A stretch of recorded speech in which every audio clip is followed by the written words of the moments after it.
The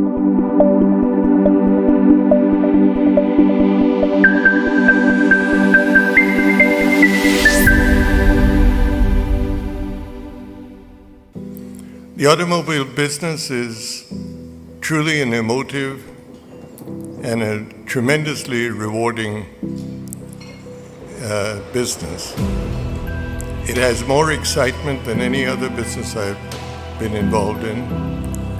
And the greatest pleasure I've had is trying to do something that everybody says could not be done. Ratan Tata is a name synonymous with success, vision, and leadership. He transformed the Tata Group, once a regional player, into a global conglomerate, leaving an indelible mark on the world.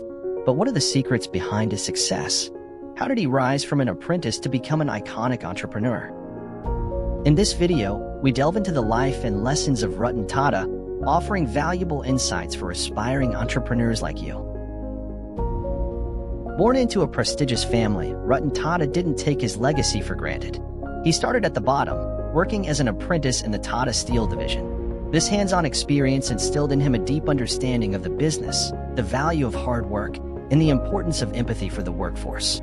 He then pursued his education at Harvard, honing his leadership skills and strategic thinking.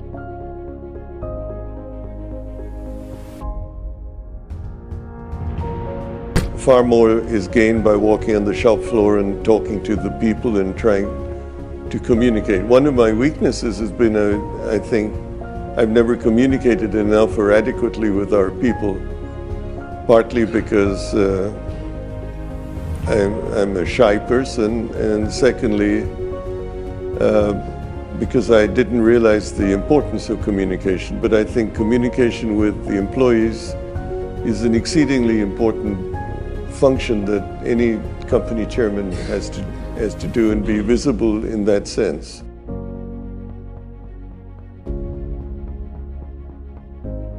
The great success is the large companies of this world, and there are many, and many successful companies. Or are they the companies that took chances, where individuals started in garages, where ideas were born? Where did Microsoft, where did Apple, where did Amazon, where did Google, where did Facebook come from? They came from ideas that people felt something could be done and that they could make a difference. I probably would not have returned to India, except my grandmother fell ill. So I came back because she was ill. Had I stayed in the United States, my life probably would have been very different. I was very happy there and very comfortable. I had a very satisfying job. And when I came back here, I mentioned the first 8 years were frustration. My masters thought that the best way to teach me how to operate, when I don't think anyone at that time had thought that I would be Mr. J.R.D. Tata's successor. So I was on the shop floor, shoveling limestone, working in the furnaces, and I kept asking myself, why am I doing this? And so perhaps looking back, the most significant incident in my life was just my obstinacy to remain here rather than to go back. My view is that trust is an underlying foundation for the way people look at you, people look at your business, people look at the way you operate your business. Trust is the basis on which you live by your contractual obligations. And I think trust is more important than anything else. Your psychological bond with your customer and your worker and your stakeholders in general. I think without that, you run the risk of being a superficial business entrepreneur based on criteria which are not, in fact, truly fundamental to the manner in which you do business. I would just say that if you don't have trust in your partner, in your worker, in your management, and vice versa, if there's no trust in the person at the top, either for what he or she stands for or what their value system is, then you have a business that supports that level of trust or lack of trust, and that goes all the way to the consumer. He doesn't trust you for what you provide him. He doesn't believe in your claims. And you have, in fact, a poorer form of business. And yet, ethics and values becomes a very major part of it. If you think you cannot make a difference, I'd say you very well can make a difference if you so desire. That you are humble as you look forward.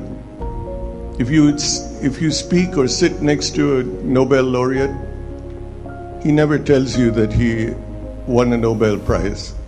Other people tell you. So let humility be your best.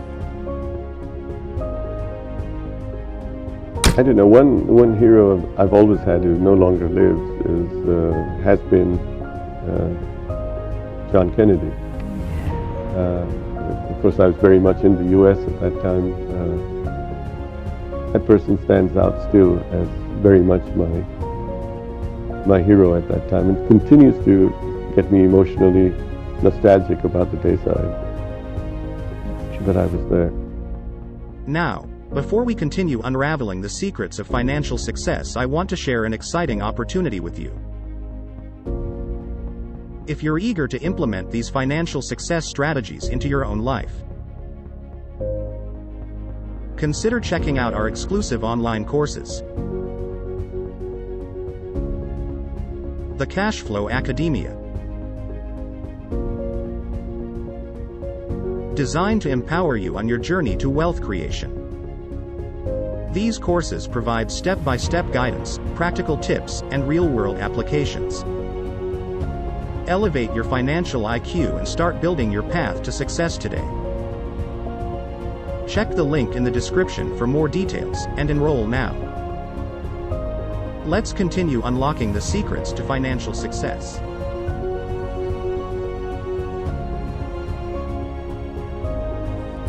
I've told Cyrus that he needs to be his own person. That finally was something I did. I realized the shoes I had to fill were far too big for me to mimic the person I was following. And I just decided that just be myself and do what I thought was right would be the way to go. I've told Cyrus the same thing. I think he should feel that he is being his own person and let his personality and his conscience, if you might, drive him. And you shouldn't merely consider yourself successful based on the prosperity you gain for yourself, but you should go home at night feeling satisfied if you have made a difference. That difference is something each one of us can make. We'll have failures and we've had frustrations, but it's a continued commitment that we have to the world around us. My own personal feeling is that it is not a threat, provided it is looked at as a driver for competition and a driver for innovation on the part of an Indian company. I'll take the automobile industry as an example. Despite the fact that we produce about 2 million cars a year, there are only two manufacturers, true manufacturers of Indian cars. It's Mahindra and Tata's. Every other international manufacturer is here in one form or another. Yes, there are disadvantages because scale, etc., is far bigger in the foreign manufacturers. But if you look before that, the 50 years of automobiles, we had two manufacturers who never increased their production for more than 50,000 cars, who never changed their model, who never innovated, who never gave the market anything other than what they produced. And the market just bought what they did. You waited 7 years for a car, 10 years for a car. So if you look at the two examples, has India benefited? I would say yes. And do the two Indian manufacturers gain anything from this open market? Yes, because we're driven to compete with those people. And the day we look at that they're meant to drive us out, I think we as a nation would lose out. All of you are being trained to be innovative and hopefully outdo the MNCs when they come here. It's our job as employers to encourage you to do that, to encourage you to break new ground, to think out of the box. And it's for you to do it, and for us to support it. So I don't think we should look at MNCs as a threat. I think we should look at them as a motivator to be more competitive and beat them.